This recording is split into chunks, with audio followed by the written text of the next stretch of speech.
AITA for having another man fix the things in my house after my husband refused. I, 26F, have been married to my husband, 28M, for 4 years. When we first got together, he was everything I thought I wanted in a partner. Smart, funny, hardworking, and incredibly handy around the house. Seriously, he could fix almost anything, and I love that about him. I grew up in a household where my dad wasn't exactly Mr. Fix-It, so having someone who could take care of that side of things felt like a dream. But as time has gone on, something has shifted. I'm not sure if it's the stress of work, life, or just falling into bad habits, but my husband has started letting things slide. It's like he's always too busy to help around the house or tackle projects. And let me be clear, I do a lot. I manage the cooking, cleaning, grocery shopping, scheduling, you name it. I'm not saying he doesn't do anything, but when it comes to maintaining our home, the division of labor is very lopsided. Now for the actual issue. Over the past year, yes, an entire year, I've been asking my husband to do a few specific things in our apartment. First, we needed to replace our ancient refrigerator. It was loud, inefficient, and barely keeping our food cold.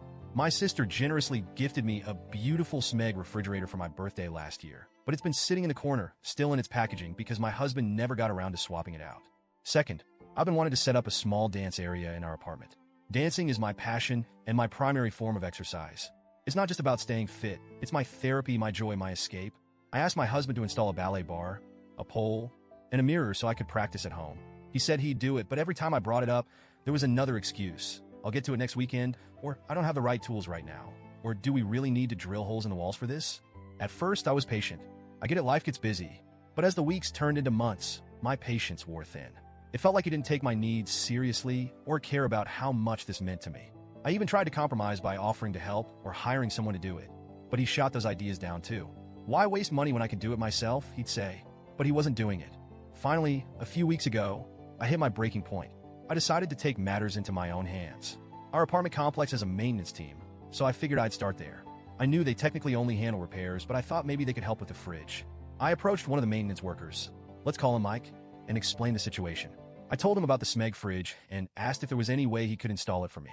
He smiled and said, "That's not really in my job description, but I'll see what I can do." Honestly, I nearly cried from relief. Mike came over the next day while my husband was at work. He not only swapped out the old fridge, but also organized everything inside the new one. I was so grateful I could have hugged him, but I settled for a heartfelt thank you instead.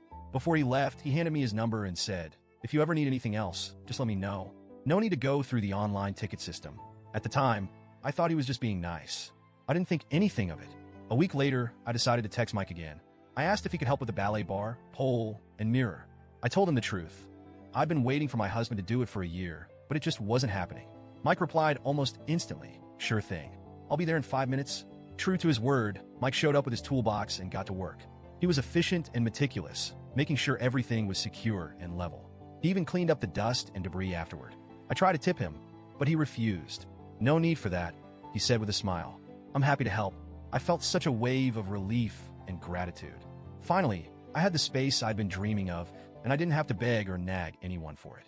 But then my husband came home. The first thing he noticed was the fridge. "When did this happen?" he asked, his tone sharp. I explained that Mike from maintenance had replaced it for me.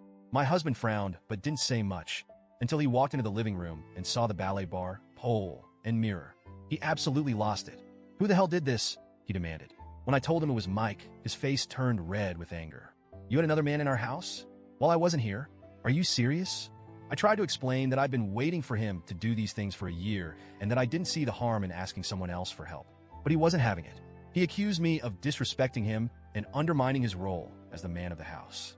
Then, out of nowhere, he said, "You just wanted attention, didn't you? You're trying to get this guy to notice you." I was stunned. I couldn't believe what I was hearing. I told him that was ridiculous and that Mike was just doing his job. But my husband wouldn't let it go. He kept accusing me of being inappropriate, saying it wasn't okay to have another man in the house while he wasn't there. He even implied that Mike had ulterior motives, which made me feel gross and uncomfortable because I hadn't seen anything from Mike to suggest that. The argument spiraled from there. My husband said I'd emasculated him by going behind his back and that I didn't respect him as a husband. I shot back that if he had just done the things I'd asked, none of this would have even been necessary. That didn't help. If anything, it made him angrier. Now he's barely speaking to me. He insists I was out of line and says I owe him an apology. I, on the other hand, feel like I was pushed into a corner. I waited an entire year, tried to be patient, and only took action when I felt like I had no other choice. From my perspective, I don't see how getting help from maintenance makes me a bad wife. But maybe I'm missing something? So Reddit, AITA?